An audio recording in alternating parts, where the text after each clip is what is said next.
Hi everyone! Welcome back to my channel. And if you're new here, my name is Faith. I'm a Filipina international student currently living in Palmerston North, New Zealand.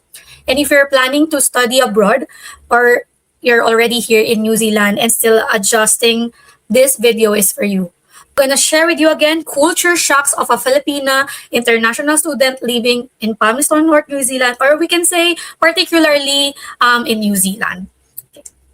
So, culture shock number one, life is quiet and simple. One of the first and biggest culture shocks for me was how quiet Palmerston North is. If you're coming from busy cities way back in your home country, this will feel very different for you because there's no constant traffic noise, no late night hangout spots, no malls open until midnight. Yes, if you are really fond of going to malls, it's not here in Palmerston North nor everywhere in New Zealand. And there's basically one mall, main mall, and a lot of grocery stores and limited shops here in Palmerston North. And after a certain time, everything just closes early. And at the beginning, I honestly felt bored as an extrovert, as somebody who is not a homebody, but somebody who's comfortable going outdoors most of the time. But I kept asking myself, is this really it? But over time, I realized that this kind of environment forces you to slow down. At least for me, you start appreciating small things or simple things like nature, silence, and having fewer distractions. It's not exciting, I know, but it changes you really. And I'll just share a bit of my fewer observations with other cities as well. In other cities, big cities can be Auckland or Wellington. There are a lot of things to do, and even in Rotorua, if you've heard those cities. So it really depends on your cities. If they have a lot of activities that you can do within the vicinity. Anyway, another culture shock in Palmerston North: simplicity over status. Another culture shock that I found out here is how simply people live here, particularly in Palmerston North, but I'm not quite sure with other cities. In the Philippines, we often care about brands, titles, and appearances, whether we admit it or not. And I'm also guilty of that as well. But here in New Zealand, they dress well, but you just people wearing simple clothes. No one is trying to impress anyone. Yeah. People here value balance, rest, and time more than appearances. And that was refreshing for me. And the third one would be, of course, I'm a student before. Schooling is very independent. I've said that because schooling here in New Zealand is very different from many of us are used to way back home. Here, you're expected to be fully responsible for your own learnings. I've said that because at the start of your term, you already receive your course syllabus or the course outline. In those document, you will see all the deadlines, assessment, and expectations clearly written on that document. That means no constant reminders, no teachers chasing you, and no excuses. So if you miss a deadline, that's on you.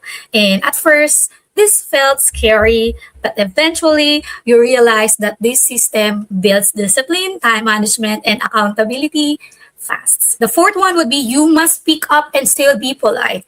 I've learned this here. And this applies to school, work, and even everyday situations. If you don't understand something in class, you are expected to ask. If you need clarification at work, you speak up. If something doesn't feel right, you are allowed to say something. As a Filipina, this was uncomfortable at first. Back home, many of us were taught to be quiet, to adjust, and to avoid conflict and let things be. But here's the lesson I learned. You can be direct and still polite. Being clear is seen as respectful. Silence is often misunderstood as agreement. So learning how to express yourself respectfully is a big part of adjusting here in New Zealand. Okay, speaking of, um, Kiwi accent is a bit difficult to understand at first. And with that being said, you have to listen even more how they say words so that you can also adapt what accent would they understand when you speak. And also, don't be afraid to even ask people to slowly speak when you wanted to understand what they really meant. You're not just here to nod with everything that they're saying. Because in my workplace, I'm trying to understand people there. I mean, the way they speak. And there were times that I was even asked to do something, but I really can't understand what they mean. So the best way to do that is you ask them to, can you please speak slowly because I don't understand. Yeah, and bear with me because I'm still adjusting with the Kiwi accent. And they would be glad to repeat or say again what they meant. And over time of conversing to Kiwi people, you will get to learn how they speak. Let's say, for instance, if you like coffee, like flat white coffee, they would say it flat white. So, you better understand as well how they speak so that you will be familiarized with how they say words already. And then next one would be you find a job. Connection really matters. When it comes to work, one major culture shock for me is that connections matter. Um, this doesn't mean that you have to pay somebody for you to get that job that you are eyeing for. It's not that. It just means that it's not always about how many resumes you send. And then sometimes opportunities come from referrals, recommendations, or people who already know your work ethic. Being reliable, kind, and professional really makes a difference. And I've experienced this by myself. This doesn't mean that you just have to be nice to people because you're eyeing for the work that you really wanted and they're there. It's not that.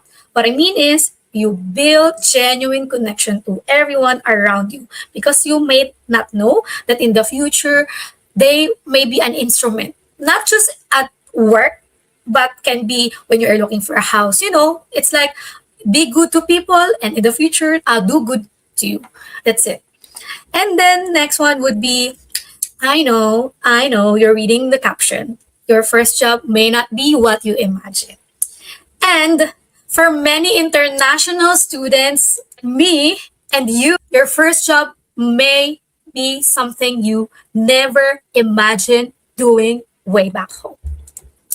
And it might be cleaning, hospitality, customer service. At first, this can be hurtful to your ego or can hurt your pride. I don't know, but I didn't experience that kind of hurt, but at least, this is a humbling experience. But this is something I really want you to remember. That job is temporary and it's not forever. And your work here does not define who you are, your intelligence, or even your future. That's just your stepping stone. And it's simply a starting point while you adjust, survive, and build stability. They always say here in New Zealand there's work-life balance, but I just want to have additional phrases on that, like work-life balance depends on you.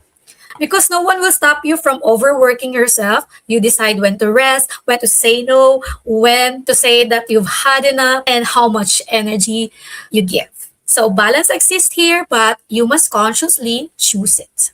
The next one would be everything closes early. I've mentioned a bit of it in my first culture shock thing, but this is anywhere in New Zealand, actually, even in other states.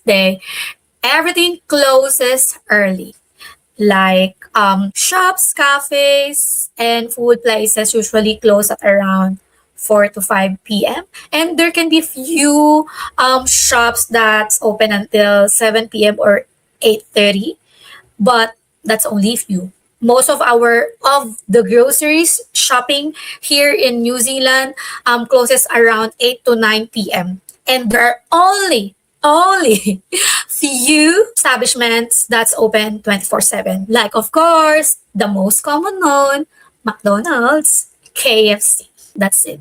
And I don't think so Domino's pizzas open 24 hours, but at least they also close a bit late, but not really quite sure. You're used to late night hanging out with your friends. This is a big adjustment. So you really have to plan like when you're going to hang out because shops closes early. And next would be transport stops early. Public transport's also limited. Buses usually run only until 9 p.m. here in Palmerston North, but I'm not familiar with other cities.